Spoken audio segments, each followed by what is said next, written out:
Welcome. Z lab आपके सहयोग और क्वालिटी एजुकेशन से दुनिया को बेहतर बनाने का एक विनम्र प्रयास है। प्लीज़ आप इसे यूज, सब्सक्राइब, शेयर और कमेंट करें।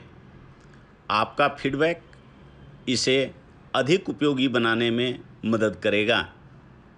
आइए अब टॉपिक की शुरुआत करते हैं। सर्कुलर सीटिंग का प्रॉब्लम एनालिटिकल रीजनिंग का पार्ट होता है। यहाँ पर कुछ इन्फॉर्मेशंस दिए होते हैं, उसके बेसिस पर हमें जो लोग बैठ रहे हैं उनके सीटिंग अरेंजमेंट को फ्रेम करना होता है कि वो किस तरह से बैठे हुए हैं, और उसके आधार पर पूछे हुए क्वेश्चन का आंसर करना होता है। तो इसमें समझने की बात है कि सर्कुलर सीटिंग कहने का मतलब कोई ज़रूरी नहीं है कि वो लोग सर्किल में बैठे हों या सर्कुलर टेबल पे बैठे हों, गोलाकार टेबल पर ही बैठे हों। जैसे यहाँ देखें कि ये सर्कुलर टेबल है, इस तरह के टेबल में लोग बैठे हो सकते हैं। ये रेक्टेंगुलर या स्क्वायर टेबल है, इस तरह का शेप हो सकता है। और ये हेक्सागन है, इस तरह का टेबल भी हो सकता है। कहने का मतलब है कि जो सर्कुलर सीटिंग अरेंजमेंट है उसको इसके शेप से मतलब नहीं है। इसका इम्पोर्टेंट पार्ट है कि ये जो जहाँ बैठे हैं वो लूप क्लोज्ड होना चाहिए। ये इम्पोर्टेंट है। लूप क्लोज्ड का कहने का मतलब है कि एक तरफ से दूसरे तरफ जाने में यहाँ कंप्लीट हो जाना चाहिए। जैसे मान लीजिए अगर लोग इस तरह के शेप में बैठे हुए हैं और ऐसे बैठे हुए हैं, आप यहाँ से शुरू करिए, ऐसे चलिए तो आप लूप बन जाएगा और आप यहीं पहुँच जाएंगे। तो इसको कहते हैं सर्कुलर सीटिंग अरेंजमेंट। दूसरी बात है कि इसमें फ़र्क होता है कि जो लोग बैठे हुए हैं ये इधर देख रहे हैं या इधर देख रहे हैं।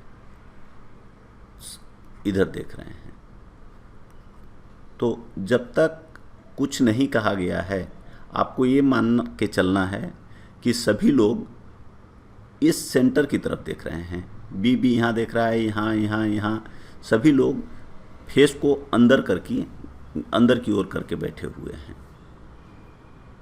ये उससे फर्क होता है कि अगर मान लें ये बी है, अगर ये फेस अंदर करके बैठा हुआ है और इसकी बात हो रही है लेफ्ट या राइट की, तो लेफ्ट मतलब होगा इस डायरेक्शन, हमेशा इसका लेफ्ट इस डायरेक्शन में होगा, इसका लेफ्ट इस डायरेक्शन में होगा, इसका लेफ्ट इस डायरेक्शन में होगा।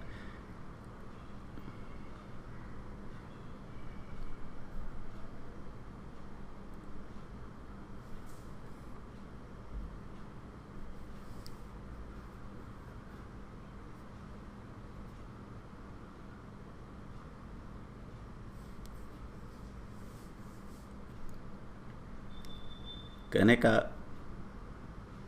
मतलब है कि यहाँ देखें लिखा हुआ है left turn will be clockwise.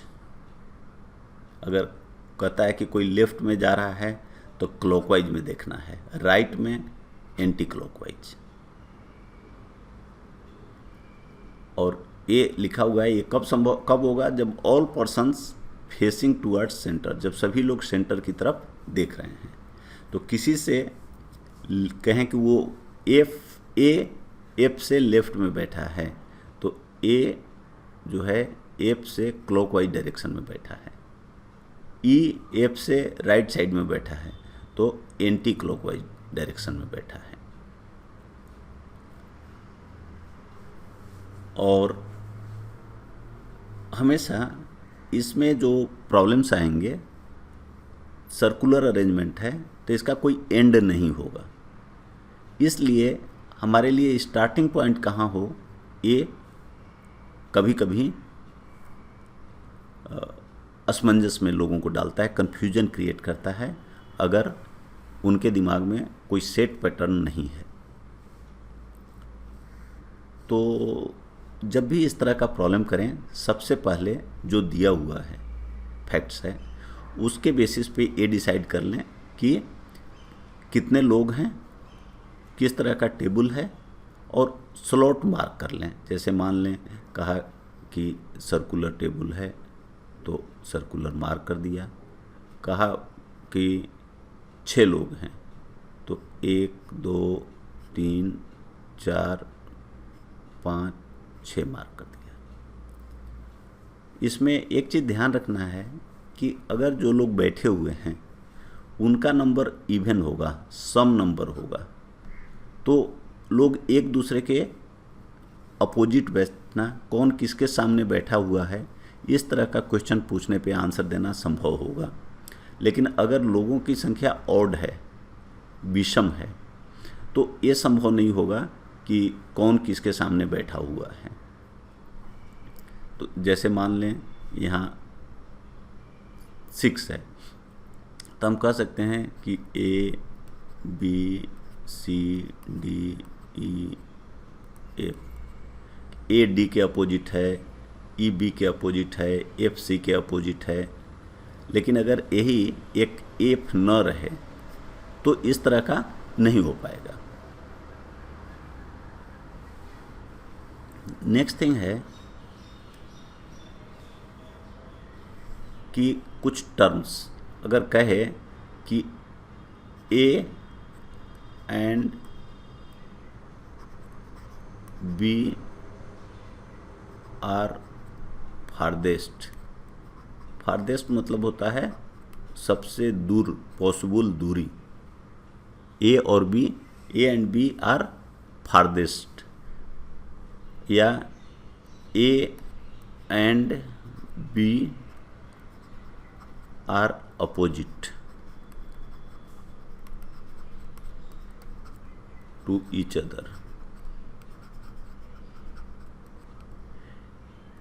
ये दोनों का मतलब एक ही है कि जो A और B हैं, अगर कोई भी ए टेबल है, कोई भी शेप का हो, A और B एक दूसरे के अपोजिट बैठे हुए हैं, A और B एक दूसरे के अपोजिट हैं, तो इसको फारदेस्ट भी बोलते हैं और अपोजिट भी बोलते हैं। फारदेस्ट का मतलब है कि इसको कहीं और को B को बैठाइएगा तो इसका डिस्टेंस कम हो जाएगा। सर्किल में ऐसे भी जानते हैं कि डायमीटर सबसे बड़ा होता है।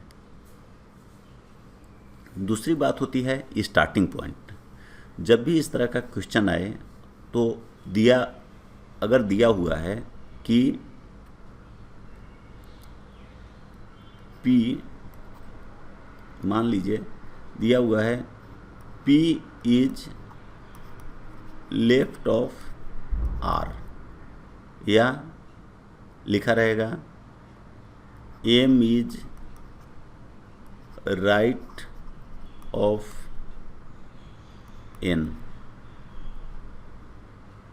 इस तरह का दिया हुआ रहेगा। तो यहाँ पे किसके लेफ्ट या राइट में बात कर रहा है वो रेफरेंस पॉइंट हुआ। जैसे ये कहा P is left of R, तो R हमारा रेफरेंस पॉइंट हो गया। M is right of N, तो N रेफरेंस पॉइंट हो गया। तो जो भी आपने डायग्राम ड्रॉ किया है, जैसे अगर इस तरह का है तो ये आपका स्टार्टिंग पॉइंट हो जाएगा, और इसमें हमेशा रेफरेंस पर्सन को रखिए। रेफरेंस पर्सन मीन्स जिसके लेफ्ट या राइट की बात की गई है, तो जैसे आर है, एन है, उसी तरह ये इस तरह का टेबल है, तो कहीं पे भी इसको या इसको आप रेफरेंस पॉइंट ले लीजिए। इस तरह का टेबल है, ये इसको रेफरेंस पॉइंट लीजिए। लेकिन जो स्टार्टिंग पॉइंट होगा वो हमेशा लोअर पोजीशन में रखिए, और वो पर्सन होगा जिसके रेफरेंस में लोगों का लेफ्ट या राइट होना दिया हुआ है।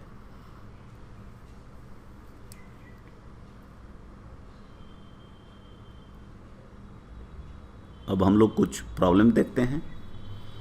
जैसे 6 persons are XLM80 standing in a circle facing centre of the circle, जैसा हम लोगों ने बात किया, दिया हुआ है। अगर नहीं दिया हुआ है तो भी आपको यही मानना है कि यहाँ सेंटर है, इसको फेस कर रहे हैं। अब देखिए 6 लोगों का दिया हुआ है कि 6 persons हैं और उनका नाम RXLM80 है, तो ये बना लें, सर्किल बना लें और 6 मार्क कर दें कि ऐसे है। सबसे पहले प्रॉब्लम को देख के 6 1 2 3 4 5 और 1 6 मार्क कर दिए।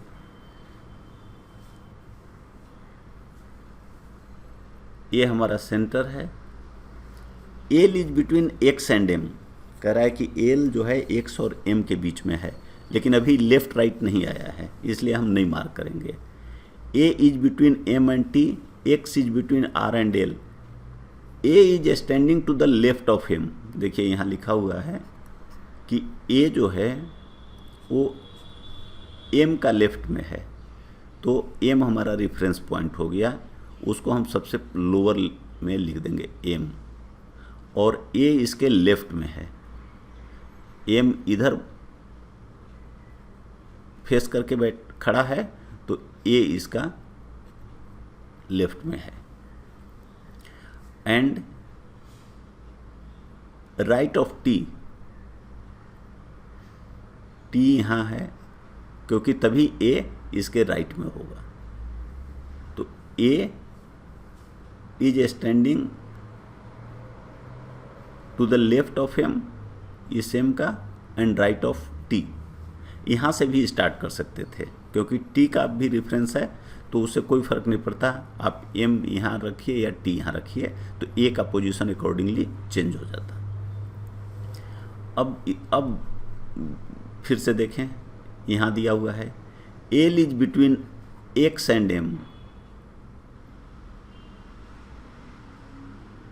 तो L is between X and M, तो इसलिए एल यहाँ होगा और एक्स यहाँ होगा, क्योंकि दिया हुआ है कि एल जो है एम और एक्स के बीच में है, तो एम से इधर तो ए ऑलरेडी ऑक्युपाई कर लिया है, तो इसलिए एम के साथ यहीं पे जगह बचता है। और जब A is between M and T, A जो है between M and T, X is between R and L, X जो है आर और एल के बीच में है, तो एल इधर हो गया, तो इसका मतलब आर यहाँ है, जो यहाँ बनाया हुआ भी है। अब इसके बेसिस पे जो भी क्वेश्चन है उसको देखना है। तो कहता है who is standing next to R, R के बगल में नेक्स्ट टू आर कौन है, तो नेक्स्ट टू आर एक्स है और टी है, ये नेक्स्ट टू आर दोनों हैं, बगल में हैं। अब आंसर देखते हैं कि क्या दिया हुआ है। आंसर में है एक्स सही है, एल गलत है, ए नहीं, एम नहीं, तो इसलिए यहाँ जो ऑप्शन है वो एक्स करेक्ट आंसर है।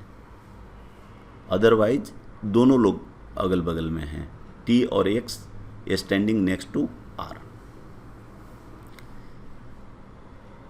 सेकेंड प्रॉब्लम देखते हैं। 6 persons are sitting in a circle. तो यहाँ मार्क किया हुआ है, लेकिन हम चाहें तो अभी फिर से आप ड्रॉ कर सकते हैं कि ऐसे है, 6 persons हैं। तो पहले तो आप इमीडिएटली स्लॉट मार्क कर दें कि 6 persons इस तरह से बैठे हुए हैं। अब कहता है ए इज फेसिंग बी। अब इसमें देखिए नहीं दिया हुआ है कि ये बाहर देख रहे हैं कि अंदर देख रहे हैं, लेकिन हम ये मान के चलेंगे कि वो सेंटर की तरफ देख रहे हैं, क्योंकि टेबल पे कोई भी बैठता है, जब भी सीटिंग अरेंजमेंट होता है, बैठने का अरेंजमेंट होता है, तो हम लोग इसी तरह से बैठते हैं कि सेंटर के टेबल की तरफ देखते हैं, टेबल के सेंटर की तरफ देखते हैं। अब कहता है कि A is facing B and B, तो इसमें हमें लेफ्ट राइट का नहीं पता चलता है, तो अभी हमारा रेफरेंस पॉइंट नहीं मिला है। अब कह रहा है B is to the right of E, right of E, तो ए हमारा रेफरेंस पॉइंट हो गया। तो जैसे कि हम लोगों ने बात किया है कि हमारा रेफरेंस पॉइंट हमेशा नीचे होगा, तो हम इसमें ई लिख देंगे। एंड ई बैठा है और इधर देख रहा है, तो ए इसका राइट होगा इस साइड में, और इस साइड में इसका लेफ्ट होगा। एंटी क्लॉकवाइज राइट होगा और क्लॉकवाइज लेफ्ट होगा। अब कह रहा है कि B is the right of E, तो यहाँ पे E है और A इसका B है। एंड लेफ्ट ऑफ C, और B जो है E का राइट है और लेफ्ट का C है, तो इसका मतलब C यहाँ है। C is to the left of D, और C D का लेफ्ट में है, तो इसका मतलब D यहाँ पर है। और A इज फेसिंग B, तो यहाँ B है, तो इसको फेस करता हुआ A यहाँ पे बैठा है।